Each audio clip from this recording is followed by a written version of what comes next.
Imagine you're standing in your garden, and that bee is there, landing on a random flower, then changing direction. Then it approaches you, and when it stings, the only question that comes to your mind is, why me? This wasn't actually a coincidence. This isn't anger. It's a biological decision-making mechanism that's millions of years old. While you're sitting comfortably in your home tonight, that bee's body will have emitted an invisible alarm signal. In fact, other bees will be reading that signal. That one mistake you weren't even aware of might have put you in their crosshairs.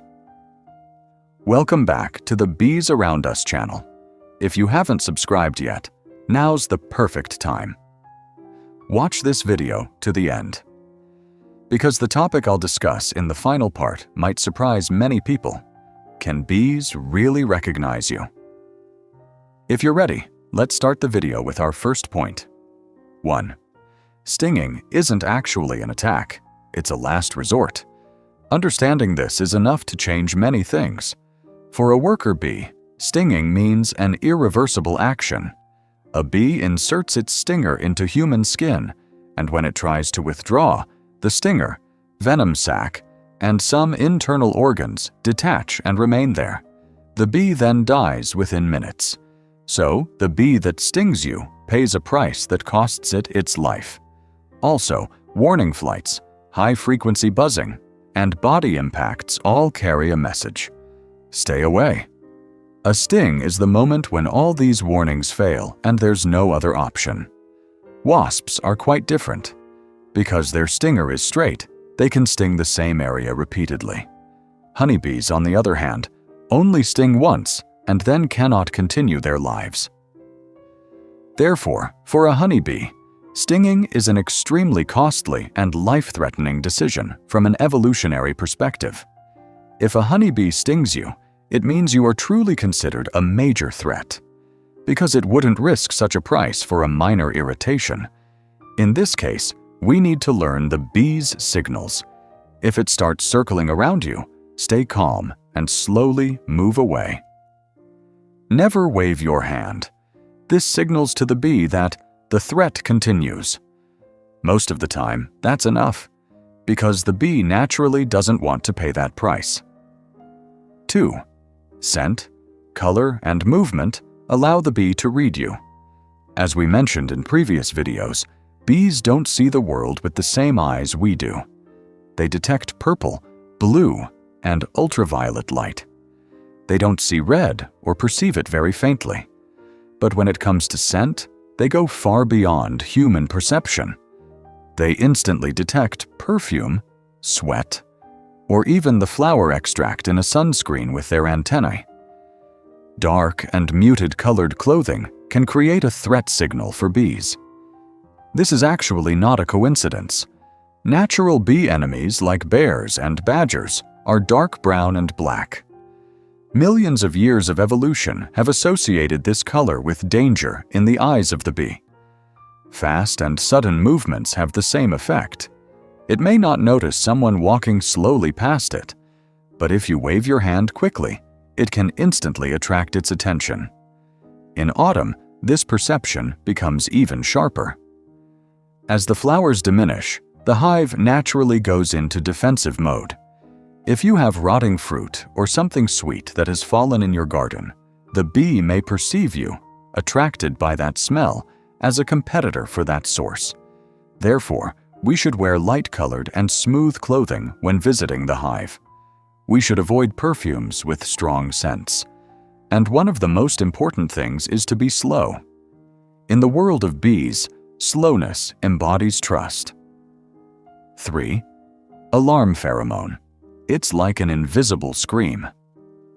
Now, the critical point in this item is that when a bee stings you or perceives a serious threat, it releases a chemical signal from its body. This is called an alarm pheromone. It carries a sweetish, sharp smell similar to a banana peel. The human nose is difficult to detect, but every worker bee around the hive picks it up within seconds. The fact is, what do the bees do when they receive this signal? they start producing the same pheromones themselves. The signal grows exponentially. A few bees suddenly turn into many bees. Just like panic that starts in a crowded square spreads to everyone instantly. Of course, that's why if you're still in the area after being stung by a single bee, the situation can change rapidly. The venom sac remaining in your body continues to release these pheromones. Experts recommend removing the venom sac after a sting by scraping it off with a flat surface, fingernail, or credit card. Don't pull it out by squeezing. This will cause the venom to enter faster. There's also this. Don't wait in the area after being stung. Move away calmly but decisively. As long as you carry an alarm signal, you are a target. 4. Why does the hive become much more tense when autumn arrives? Right now, in the autumn months, a beehive is at its most defensive stage of the year. Think about it. In spring and early summer, the hive is overflowing. There's nectar, pollen, flowers are blooming. The hive is growing. Its population is approaching 100,000. Defense is important, but being overly aggressive also has a cost. A very aggressive hive unnecessarily loses its workers. As you can see, the equation changes in autumn. Flowers decrease. Nectar sources dry up. The honey that will keep the hive afloat throughout the winter is stored in the last few months. If this store is compromised, the hive dies. The hive knows this. The gatekeeper bees check every entrance. They won't even let a foreign worker bee in. If the scent isn't familiar, that bee is turned away. Especially when you get within a few meters of the hive.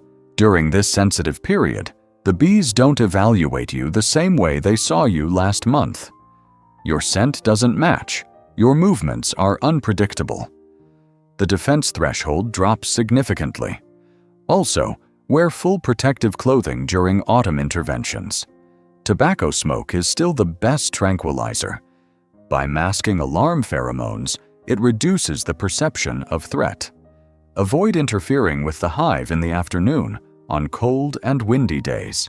At those times, bees are at their most stressed state of the year. 5. Can bees recognize us? Here, I would especially like to say that we saved this question for last, because the answer goes much further than most people think. Also, for many years, science approached this question with skepticism. Then research revealed something unexpected. There is strong evidence that honeybees can distinguish human faces from each other. The bee eye does not see a face like we do. It processes it as the sum of geometric parts. But this processing is complex enough that it can distinguish differences, and it can retain this information in short-term memory. As a result, does it remember the bear that raided the hive? We don't know. But the vast majority of experienced beekeepers observe that a beekeeper who approaches his hive calmly, consistently, and predictably every day creates a different threshold in the bees in that hive over time. Science has not yet fully closed this question, but it's now clear that bees read their surroundings and the beings around them much more subtly than we thought. Of course, essentially, behave calmly and consistently every time you enter your hive.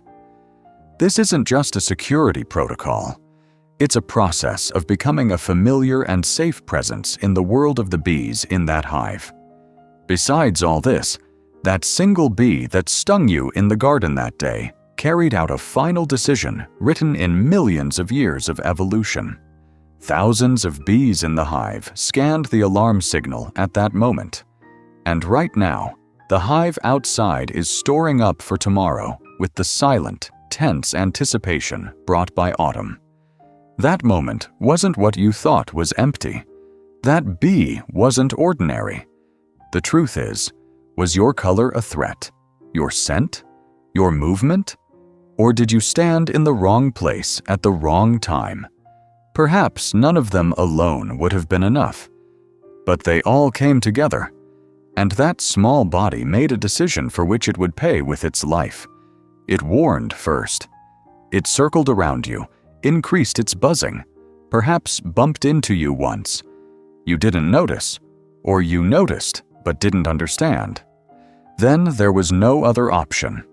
At that moment, it was the only right decision, and the bee made that decision, whatever the cost.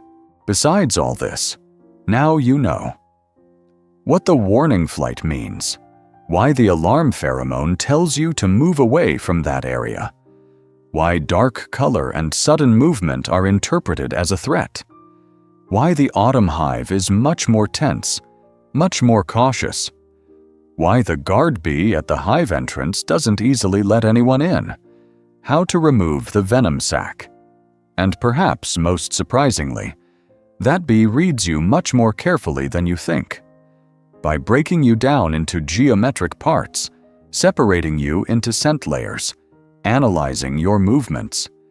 You were sitting in your garden, and the bee was reading you. Of course, normally, this wasn't just a sting. It was communication. A message written in the bee's language, one that humans mostly can't understand. But it's possible to learn that language, and once you learn it, everything changes. Now, when you hear that buzzing tone, you know what it means. When you see the bee circling around you, you know what to do.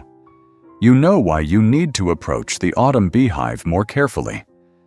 Ultimately, your garden is the same garden. The bees are the same bees.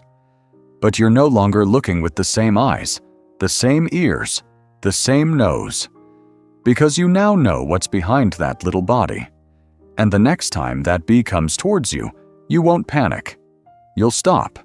You'll read. You'll understand. You've been living with it for years. Now you know.